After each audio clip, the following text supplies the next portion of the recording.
tonight to celebrate VIM. We're here tonight. First time with the microphone. We're here tonight to celebrate VIM, an extraordinary organization which is able to provide so many valuable services, primarily by volunteers. It's been an amazing opportunity to co-chair this event, since this is the year that we're honoring Jane Salamon,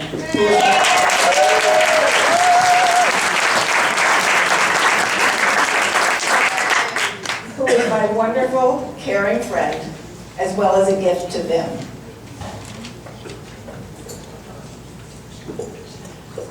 We want to express our appreciation to VIM's Board of Trustees, their chairman, Arthur Peisner,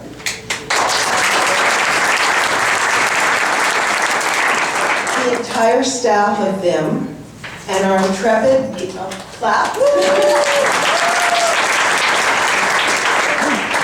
intrepid gala committee, who's worked so tirelessly for the past year to put together this evening.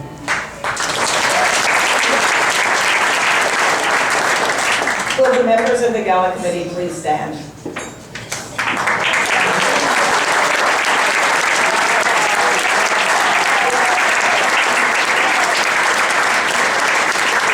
We'd like to thank Nancy Bernstein, Hildy Black, Marilyn Fisher, Laura Friedman, Ruth Goldstein. Vicki Kay, Carol Londoner, Alice Lustig, Elaine Roberts, Franny Rothman, Judy Sturr, Molly Sheriff, Marion Simon, Turby Smiley, and Ruth Weinstein.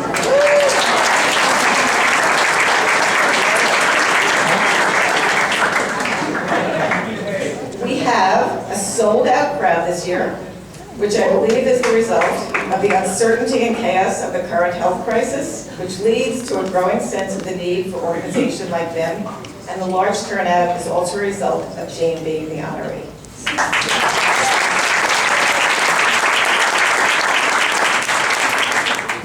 Jane represents the best of us and the best example of what goodness can bring to an organization. One of VIM's founders and longtime board member, Marion Simon, is going to tell us and share with us her thoughts on Jane.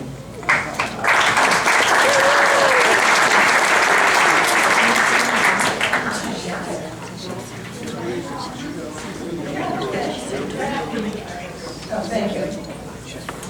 First of all, they've given me an impossible task to talk about Jane. I only have like one page that I can see. Anyhow, we were an infant organization when Jane discovered the VIM Clinic. Actually, the way she found us speaks to what we were and her intuitive understanding of how she could help and make us into what we have become. We decided to have a party in the conjunction with Barrington Stage's production of Hair at the Mahawi. To give VIM a little publicity, we produced and prepared a small brochure to insert into the playbill. Now, this insert was actually nothing professional, but had been done on my home computer. And I can't remember if we ran out of ink or we ran out of paper, but whatever it was, we didn't have enough to cover the entire audience. So we had a few, and we just put them in randomly. And we were just very lucky that Jane happened to pick up one of the playbills that had the VIM brochure in it. And she said to herself, wow, this is something that I could really get into. And a few days later, she called VIM, and she came in, and she said to me, I'd like to help you raise some money. I said, yeah, we could really use that. And she said, I'd like to do an event. And so many years later, here we are now. Thank you.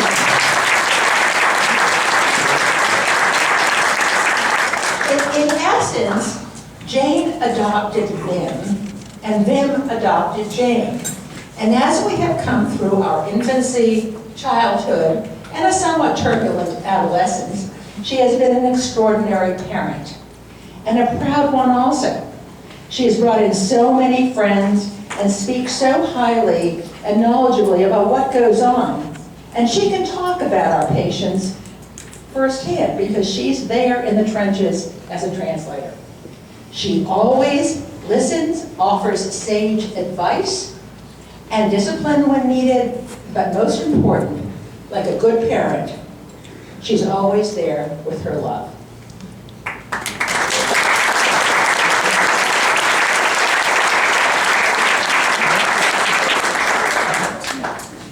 Dear Mrs. Salamon, I have written this for you.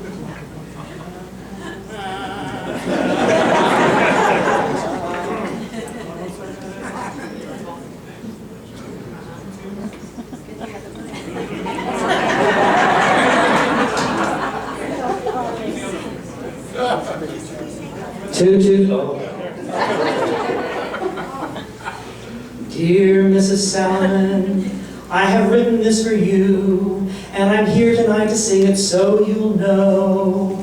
My heart beats like a hammer, and I stutter and I stammer every time I see you at the VIM Berkshire show. I guess I'm just a rabid fan of yours, and I'm here tonight to tell you so. You made me love you. I didn't want to do it. I didn't want to do it. You made me love you, and all the time you knew it. You know she always knew it. You made me happy. Sometimes she made me mad. But most of the time, dear, you made me feel so glad. You make me sigh 'cause I didn't want to tell you, don't really want to tell you. I think you're grand, it's true, yes I do, indeed I do, you know I do. I must tell you what I'm feeling, the very mention of your name sends my heart reeling. You know you made me love you.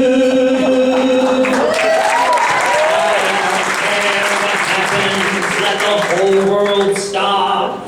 As far as I'm concerned, you'll always be the top, 'cause you know you made us love you.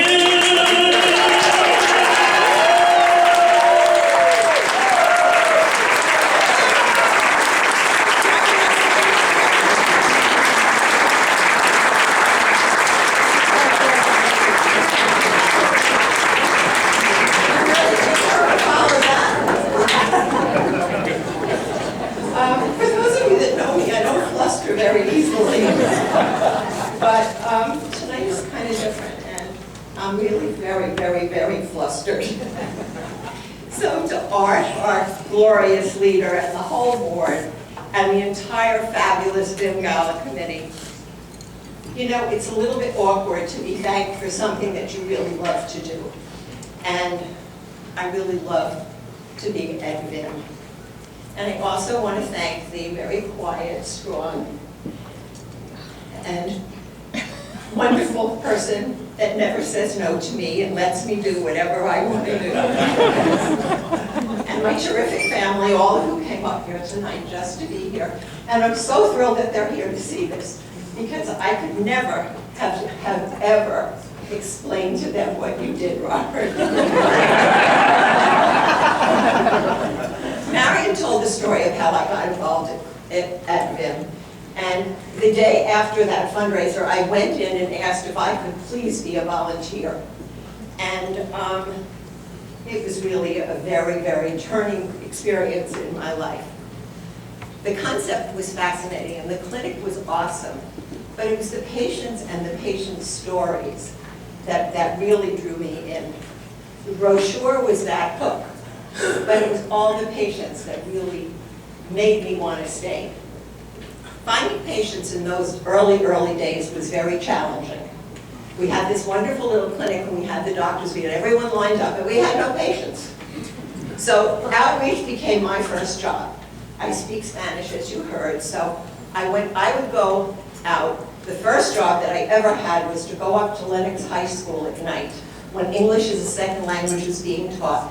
And I went up with the VIM clinic nurse, and she would do some blood pressure screening. So I would go into the class, and I would give my little talk, and I would hand out Marion's homemade brochures. And then the patients would come out one by one, and the nurse would do her thing. Well, one night, this very burly, macho, husky kind of guy came in. That night, he came into our little makeshift room there.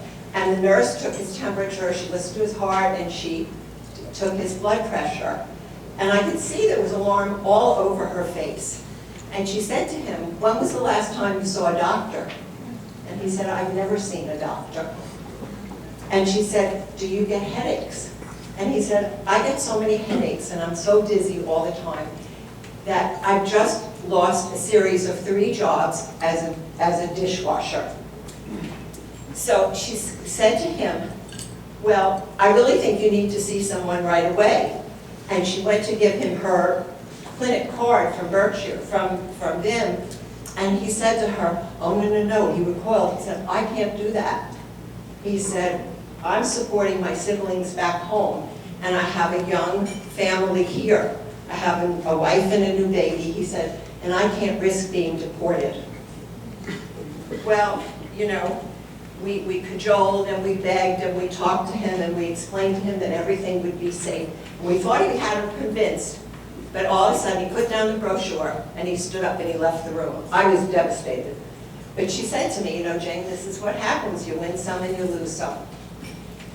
Well, as the class was letting out and she and I were packing up to leave, he walked out of the class and he came over to me. He looked like he was going to start to cry.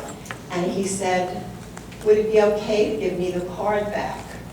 And I promise you I'll come in tomorrow. You'll hear from me." And through basically his tears, this big macho guy put his arms around me, lifted me off the ground with a giant bear hug. And you can't imagine how that feels. 3 months later, I bumped into him again in Price Chopper. And this time he was smiling away. He introduced his family, told me he had a great job, and he told me how much he loved his doctor at VIM. You know what? I got another bear hug. The book that you received after you sent in for your tickets, which was so beautifully written by Jeff Blake, tells all the stories about VIM.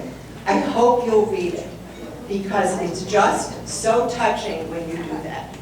And that's why I do what I do. And that's really why all of you are here tonight. I know you're having fun. We hope you're having fun. We hope you're gambling.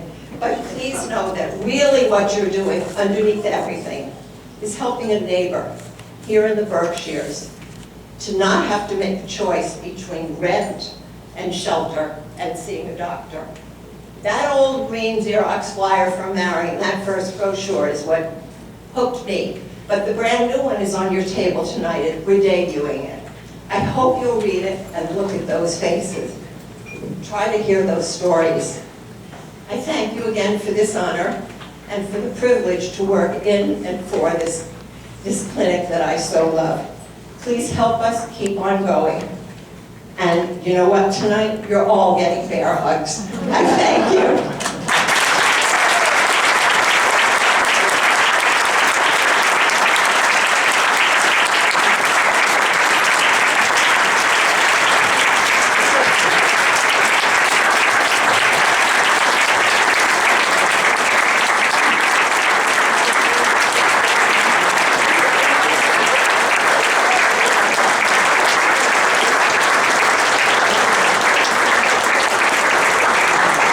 One more hand for Jane Salamon, ladies and gentlemen.